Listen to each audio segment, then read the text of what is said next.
Subscribe to our channel and press the bell icon to never miss any update from Rouse IAS Study Circle.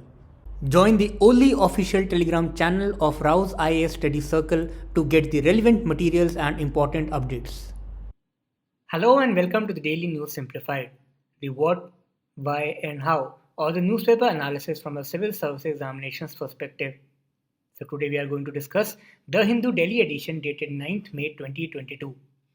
The topics to be discussed have been displayed on your screen and the timestamping of the same has been provided in the description box below. So now let us begin with our discussion for today's session. Our first topic is in relation to the India's judiciary. This topic has appeared on page number 7 in today's The Hindu Delhi edition, and the topic reads India's judiciary and the slackening cog of trust.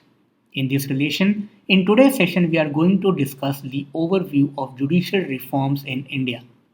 As far as the UPSC's scheme of syllabus is concerned, this topic directly falls under General Studies Paper 2 section in the micro section of the structure, organization and functioning of the judiciary. Now in today's session we will learn about the basics of judiciary, that why judiciary is significant, what are its important functions. In this very line we will discuss the issues which plague Indian judiciary and the suggested recommendations to resolve these issues. So now let us begin our detailed discussion. So first of all, the primary task of judiciary is to protect the rule of law and to ensure the supremacy of law. It is said that any society functions smoothly if it abides by the law which it has made. So in older times, those laws were customs, traditions or rituals. And in the modern times, those laws take their roots from the constitution or a written set of laws. For example, in India, we have a book constitution, we have IPC, we have CRPC, then we have several commercial laws, labor laws. So all these laws are necessary to ensure a smoother functioning of society. But then we need some institution to uphold and protect those laws. And in modern societies, that is judiciary.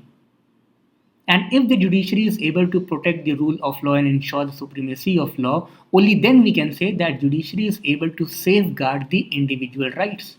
For example, in India's Constitution, Article 32 says that whenever there is a breach of fundamental right, the citizen can directly approach to the Supreme Court in order to protect his or her fundamental rights.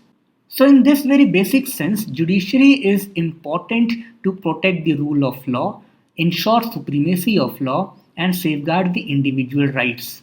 If it is able to complete these three pillars, we can say that judiciary becomes one of the most important pillars in order to protect and thrive our democracy. We also know that judiciary is one of the most important pillars in order to strengthen our federal government. So now as we can see that there is a huge responsibility to judiciary, and the power given to the judiciary is also immense, because it has to deliver justice in the society. That is why it needs to be given adequate power. And as we all know that power corrupts the human mind, it is also true with the institutions also. And that is why if on one hand we give power to certain institution, on the other hand there must be accountability also. And in this very sense, India's judiciary is accountable to the India's constitution, to India's democratic spirit, as well as Indian people. We all know that our preamble starts with a term, we the people of India. That means the supreme power lies in the hands of Indian people, and that is why every institution in a democracy like India should be accountable to its people.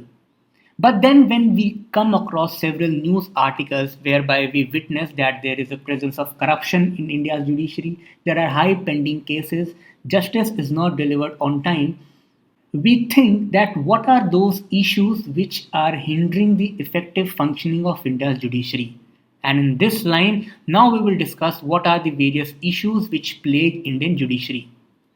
So first and the foremost issue is the lack of regular appointments. There are several reports which claim that the seats of judges are lying vacant in subordinate judiciary as well as higher courts. The reports claim that around 20 to 40% of the seats remain vacant in high court as well as subordinate courts like district courts and session courts. And from here we can imagine that if we are functioning with such a low number of judges, how will they be able to deliver the justice on time? If we are not having adequate number of judges in our courts, there will be no one sitting on the chair to deliver the justice. And this has become one of the biggest reason in higher pendency of cases, which is our second issue. That is the higher pendency of cases. It is estimated that alone in the district courts in India, 2.5 crore cases are pending. Now, this is a very large number considering a country like ours. The case clearance ratio in India is very poor, and the disposal time, on the other hand, is very large. For example, the Niti Aayog report claims that around 20 years on average is taken in order to settle the disputes related to the land or property. Now, the lack of appointments is not the only reason for the higher pendency of cases. There is third major issue which plague our Indian judiciary. That is the lagging infrastructure and court management system. Now, if you go by these graphs, it shows the lagging infrastructure capabilities of our Indian courts. The basic infrastructure is also lagging. For example, this particular graph shows the sanitation facilities for litigants in 3028 court complexes which was surveyed by this particular organization. And it says that only 73% of the court complexes had separate ladies' toilet, and only 83% of the court complexes were having gents' toilet. That means there is around 16% of the court complexes which do not have toilets at all. Toilets for differently abled are present only in 29% of the court complexes. Similarly, if we go by the technological infrastructure of Indian courts, 30% of the court complexes do not have digital display boards, and only 14% of the court complexes have video linkage with medical officers. Similarly, just 30% of the court complexes have mediation conference room, and around 40% of the court complexes do not have record room. So the idea of these graphs is to show you that how our Indian courts are lagging in infrastructure and court management system. The fourth major issue is of corruption. According to Asian Human Rights Commission report, it is estimated that in India, for every rupees 2 spent in the court fees, there is rupees 1000 spent as bribery. Now, why do people are forced to bribe the court officials? The most important reason is to speed up the cases. Now, again, this issue goes back to the higher pendency of cases, which in turn is related to the lack of appointments, lack of infrastructure, and court management system. So, you can here understand that how all these issues are interrelated to each other. And the last but not the least major issue is lack of funding. Again, this is related to all these issues because if we are not having adequate funds, we cannot invest in infrastructure. If we cannot invest in infrastructure, we cannot resolve the pending cases in a time-bound manner. Now, the lack of funding is not only related to the inadequate funding, it is also related to the underutilization of funds. The first issue is that adequate funds are not provided to the Indian judiciary. The second issue is that out of the total fund which is allocated to the judiciary, there is a huge underutilization. And the third point is that states share. The states are not providing the funds. For example, we know that in centrally sponsored schemes, the financial ratio between the center and the state is 60:40. Now, even if the central government provides their share of finances, the states are not encouraged enough to provide their own share. And that is how we get inadequate funds. So these are the major issues which plague Indian judiciary. And now let us move towards some possible solutions or suggestions which can better the conditions of our judiciary. The first recommendation is to create an all India judicial services, as is also mentioned in our Indian Constitution under Article 312 Clause 3. This article was added by 42nd Constitutional Amendment Act. An important point related to the All India Judicial Services is that there will be an All India examination, and this examination will be regular and will be used to appoint the judges not lower than district judge. So by this we will be able to streamline the appointment procedure, and the issues like lack of transparency, favoritism, as well as nepotism will be resolved because there will be a transparent all India level examination. The second suggestion is creation of National Judicial Infrastructure Authority. Now, this authority will be the umbrella organization in order to strengthen and build the infrastructure of our courts. It is recommended that the Chief Justice of India will be the patron in chief of this particular body. The Supreme Court judge will be the executive chairman. There will be four Chief Justice of the High Courts in this particular body. And then there will be government officers also, for example, the secretaries. Now, this is done in order to ensure collaboration and coordination between the members of judiciary as well as the members of executive. If these both organs of the state come together and form the National Judicial Infrastructure Authority, it is believed that it will be responsible for strengthening the infrastructure of India's court ecosystem. The third important thing is the creation of Indian court and tribunal services. Now, presently, what happens is that judges in the courts are tasked with two important functions. One is to deliver the justice, that is to interpret the law, and the other function is the administrative function. Now, judges are also responsible for the administrative functions in the courts, and this double burden the judges. And in order to resolve this particular issue, it is said that a separate Indian court and tribunal services should be formed. Now, there are several countries, for example, Canada, US, UK, whereby separate court and tribunal services, that is, separate administrative services, are established. Now, the main functions of the Indian court and tribunal services will be first to see the administrative functions, and second to identify the inefficiencies and suggest the reforms thereafter. The fourth major solution is to leverage the technology. Now we are into the age of revolution of IT, and that is why it is recommended that IT based technologies must be used in order to upgrade our judicial ecosystem. For example, it is said that artificial intelligence assisted judgment writing tools can be used. E-filing of the cases will reduce the hardships of common citizens.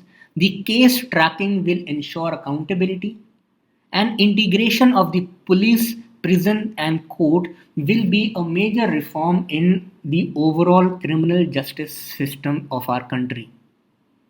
And the fifth major recommendation in this line is creation of special courts for issues like commercial disputes and more lok adalats in order to resolve the petty crimes and reduce the burden on our main courts. So that is how these solutions are recommended in order to streamline the effective functioning of Indian judiciary. Now let us revise this topic in brief once again.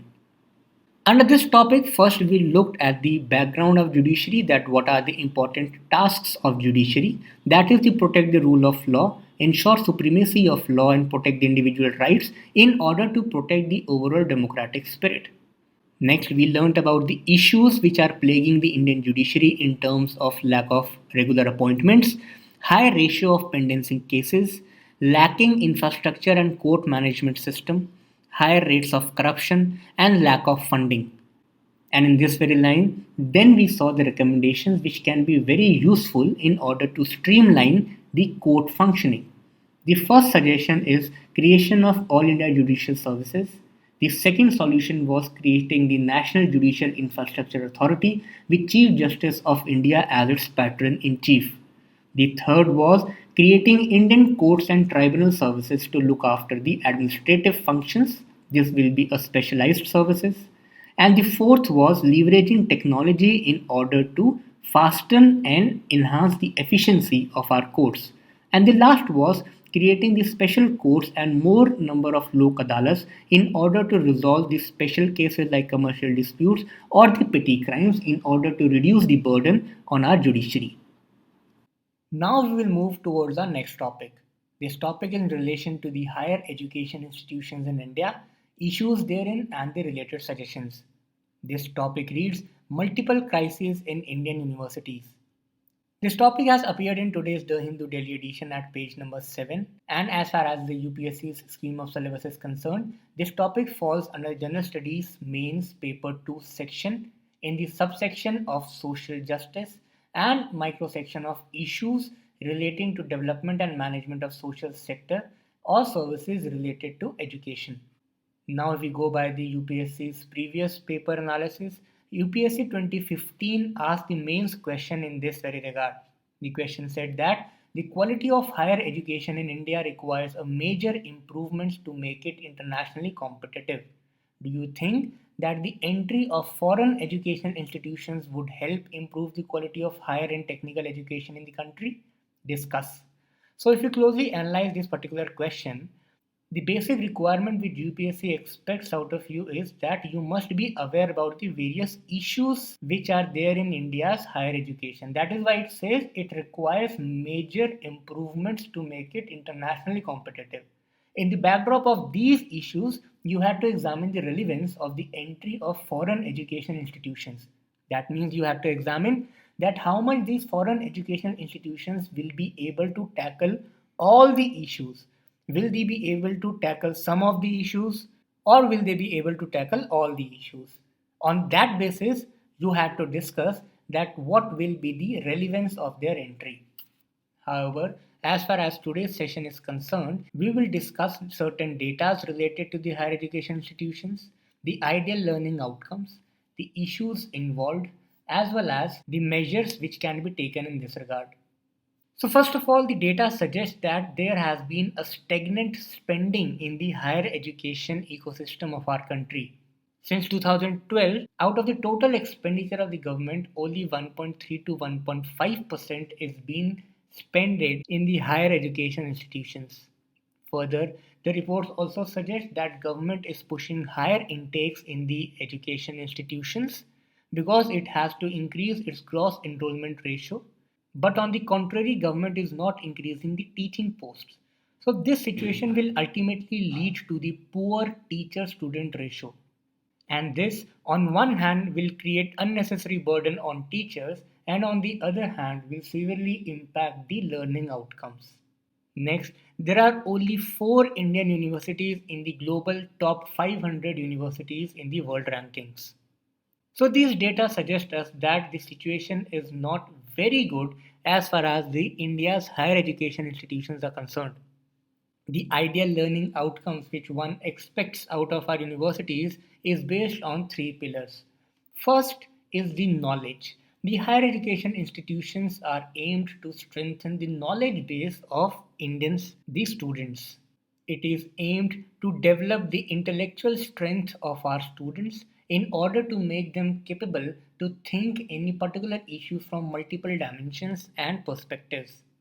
The second important outcome which is expected is the skills, because skills will help the students to get better jobs. They will help the students to earn their living and live a decent life having a decent standard of living. And the third important outcome is the character of a student, because knowledge and skills can be very dangerous if the education is not able to build up the character of a human being. The important moral values, ideas, sense of responsibilities, all these things are necessary in today's modern world. Now, on these 3 parameters, we have to examine that how far our higher education institutions are performing well. Now, let us move towards the issues which are related to the higher education institutions. The biggest issue which our higher education institutions face is the resource crunch. Out of the total UGC grants, UGC stands for University Grants Commission. Out of the total annual grants which is given by the UGC, 65% of the grants is consumed by the central universities, and only 35% of the share is left for the state universities. Now we know that state universities are maximum in number and central universities are lesser in number. Despite this fact, the maximum share is consumed by the central universities, and therefore the major issues lies with the state level universities. Further, this year, the budget which has been allocated to HIFA, which stands for Higher Education Financing Authority, has been considerably reduced. So, concludingly, if there is no money, there will be no competitiveness. Second important issue is the low enrollment ratio. Despite the fact that we are investing so much in universalizing our primary education, the gross enrollment ratio as per the IAS report, higher education institutions is just 26.3%. Now, this ratio is very poor when we compare this figure with the other developed and developing countries. The third major issue is related to the faculties which are available in our HEIs. First is we do not have adequate number of teachers, professors, associate professors in our HEIs. Second, in many of the state universities as well as the private universities, there is a big question mark on the capacity and capability of the faculties. In many private engineering colleges, the people who have just graduated BTech are allowed to teach the BTech students. And the last thing is the accountability of the faculty. In India, there is no system to ensure the accountability of the professors as well as associate professors in HEIs. On the other hand, several developed countries have built the proper mechanism to ensure accountability of their teachers. Their accountability is based on the learning outcomes, on the results of the students, research papers, and performance audits. The next important issue is the quality of the education which is provided to the students in HEIs. First, it is found that there is a huge gap between the academia and the industrial demands. The syllabus is not able to meet the demands of industrial market, and there is a significant absence of vocational component in our higher education institutions. Further, there is also a lack of integration of the subjects of humanities as well as sciences. Several industrial as well as academic experts view that in today's complex world, it is very much required that in higher education institutions there should be an integration between the subjects of humanity as well as sciences, so that the character, the personality of a student is found in such a way that his mind does not work in isolation. Rather, his mind should work in integrating manner. The next major issue is related to the lack of autonomy which our higher education institutions get. They have to depend on government for funds, appointments, as well as syllabus. But in developed countries, there is significant autonomy which is given to the higher education institutions. And the last major issue is related to the infrastructure and the research which is conducted in our HEIs. Now, Indian government spends less than 1% in the R&D, and research is not viewed by our youngsters as a promising career. In this backdrop, our higher education institutions fail to compete with the internationally acclaimed universities. So now we should move towards the suggestion part. So for each problem, we have certain solutions. Let us discuss these solutions. First, for the low resources, we discussed that our higher education institutions were facing the resource crunch. So therefore, for low resources, what should be done is that the funds should be mobilized through other alternative means. For example, endowments, contributions from industry, alumni, etc. In order to increase the teaching vacancy and to fulfill the vacant positions, the recruitment process should start well before a post is vacated. In order to make the teaching more lucrative, the faculty should be encouraged to undertake consultancy and be provided for the financial support for startups. Now, third comes the accountability and performance of teachers. In this context, as we have discussed, that we should learn from the foreign countries in order to strengthen the performance audit of the professors based on the feedback given by their students as well as the colleagues. In order to boost the skills of our students, industry institute student training support must be strengthened and long-term student industry placement scheme should be built. Now last comes the accreditation of the institutions. Now this is also very important part because this is directly related to the reputation of the institution. And therefore it should be at the core of regulatory arrangement in the higher education. The quality assurance agencies should guarantee basic minimum standards of technical education to meet the industry demand for quality manpower. In similar manner, the credit rating agencies, reputed industry associations, media houses, and other professional bodies should be encouraged to carry forward the process of rating the Indian universities. So, if all these recommendations are met properly and implemented in letter and spirit, we expect that our higher education institutions will compete with the globally acclaimed higher institutions also.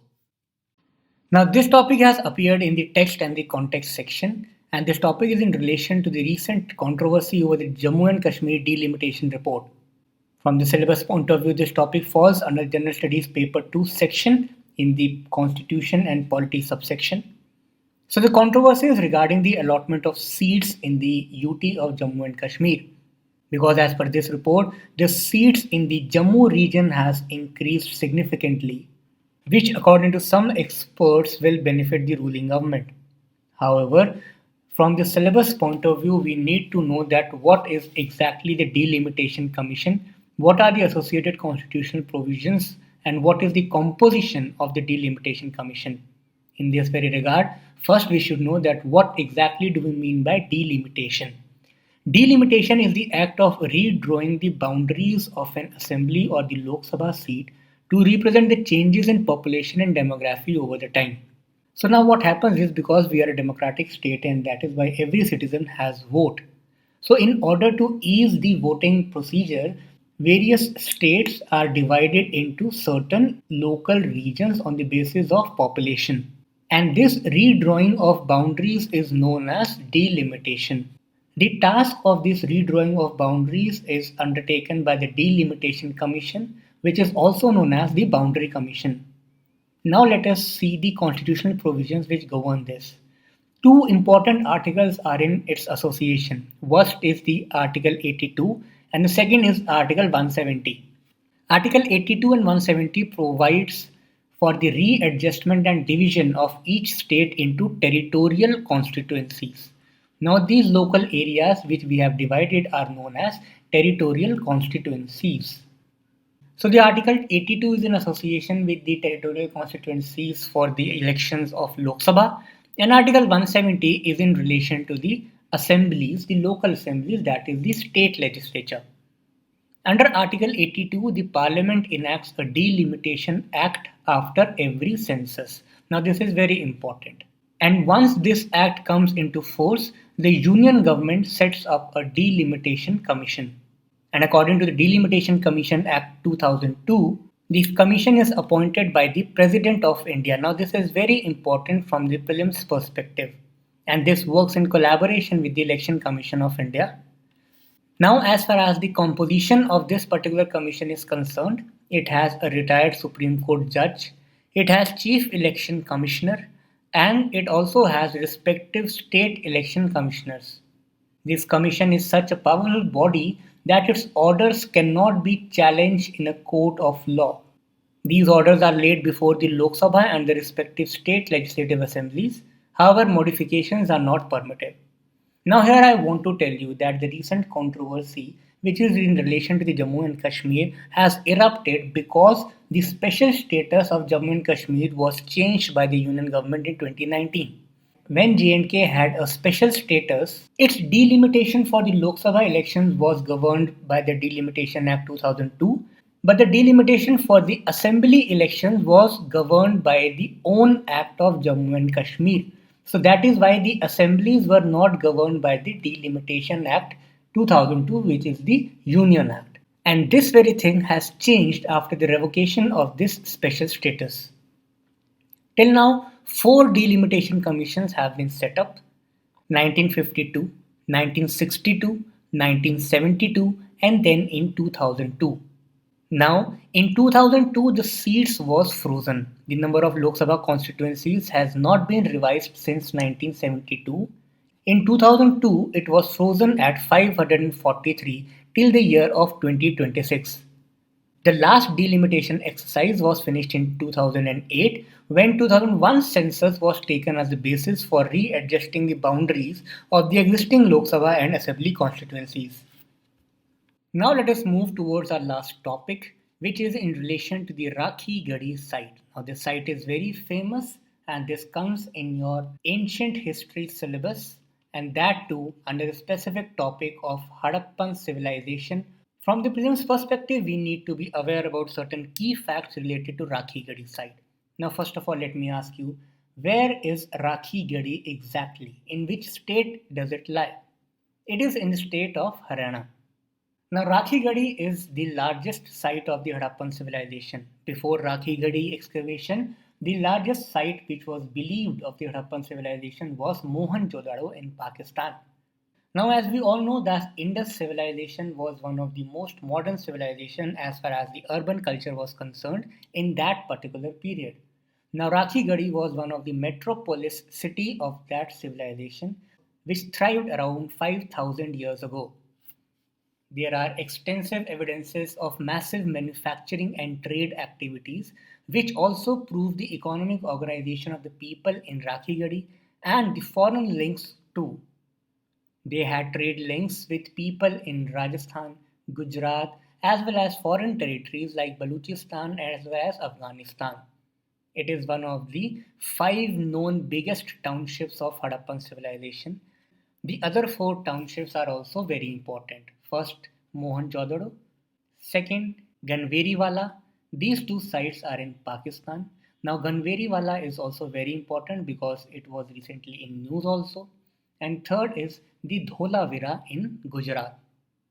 Now, Rakhigarhi also gains significance because it is also one of the five iconic sites declared by Finance Minister in the budget speech of 2020 to 2021. And the four sites other than Rakhigarhi are Hastinapur in Uttar Pradesh, Shiv Sagar in Assam, Dholavira again, Harappan site in Gujarat, and Adi Channalur in Tamil Nadu. Now, these sites are also very important because, as we have discussed, that these are mentioned in the budget speech, hence they become the part of the current affairs. And location-based questions in prelims are also asked in this fashion. The Rakhigarhi site was excavated by Sri Amrendra Nath of Archaeological Survey of India and is situated in the center of the Ghaggar-Hakra basin. Now, Ghaggar-Hakra basin has something to do with the Saraswati river, the ancient Saraswati river, which obviously we know now has a dry course and it has a remnant of the earlier rivers. Now, if we have to go in specific details, there is one important river, that is Drishadvati river. This river is a tributary of Saraswati river. So you must remember that Drishadvati river is also in association with the Rakhigarhi site or the Indus Valley civilization. If you closely analyze this map, this is state of Haryana and this is where Rakhigarhi lies. Now, this news item also mentions one other important site of Haryana, that is Bhirana. Now, Bhirana is also the site of Indus Valley. Now, Bhirana site has pre-Harappan settlement evidence in this area, and the most important significance of this particular site is that it has rice evidence. There we have found a burnt rice near this particular site which dates back to 4000 BC. And this is significant because it destroys the myth that rice came from China to India sometimes in 2500 BCE. Now, this particular section is also very important from the prelims perspective. Now, let us move towards our reference articles for today. Our first reference article is in relation to the governance of the National Capital Territory, that is Delhi. The editorial section has appeared on page number 6, which reads third and the final round. The context is that recently a constitution bench was proposed to hear and rule about the governance issues of the NCT. As we all know, the National Capital Territory has a state of union territory but with a legislative assembly. So this whole issue was holistically covered by Vaibhav sir in the DNS dated 28th April 2022. In this session, he has extensively discussed about the provisions of Article 239AA, related issues, the court judgments as well as the legislative acts which deal with this issue. He has also covered the historical context of this particular issue, and that is why we request you to go back to the DNS dated 28th April 2022 in order to extensively cover this topic. Our second reference article is in relation to the presidential election. In today's The Hindu paper at page number 11, a news article has appeared which reads value of MP's vote for presidential poll to go down. Now, as we all know that presidential elections are due in our country, and in this very regard, we should be aware about the mechanism of the presidential election. We request you to go back to the DNS dated 13th April 2022 in order to understand the manner of the election of president as well as the mathematical formula of the value of votes. Once you go through that DNS, you will come to understand that every MLA or MP does not have one vote in the presidential elections. There is a value of vote system. So since 1997, the value of the vote of MP in the presidential election was 708. In this DNS, I have discussed that how this figure had come. But this article talks that this value is going to be reduced to 700. The reason is earlier because Jammu and Kashmir was a complete state and it has its own legislative assembly. So those numbers were also included in this particular formula. But after the state of Jammu and Kashmir was bifurcated in the union territories of Ladakh and the UT of Jammu and Kashmir, the assembly elections in UT of J&K is still not done. And by this we mean that if there are no assembly elections, there are no legislators of J&K. Despite the fact that it is a UT, but it is a UT with its own legislature. But it does not have its own elected representatives, and that is why they cannot take part in the presidential election. Because of this very thing, the value of the vote of MP will reduce from 708 to 700. So now is the time for the question of the day. The question from yesterday's DNS is in relation to the wheat cultivation and production. There were three statements. Statement 1. Wheat accounts for second largest percentage of area under cultivation after rice. This statement is correct. Statement 2. The production of wheat has consistently increased in the last decade. This statement is incorrect. The statement 3. India is the largest producer and exporter of wheat in the world. This statement again is incorrect. That is why A option, that is 1 only, is the correct answer. The question from today's DNS is in relation to the Rakhigarhi site. There are two statements and you have to find the correct statement. Statement 1. It is an Indus Valley site providing evidences of ancient townships. Statement 2. The site is located in the state of Punjab. Options are A. 1 only, B. 2 only, C. Both 1 and 2, D. Neither 1 nor 2.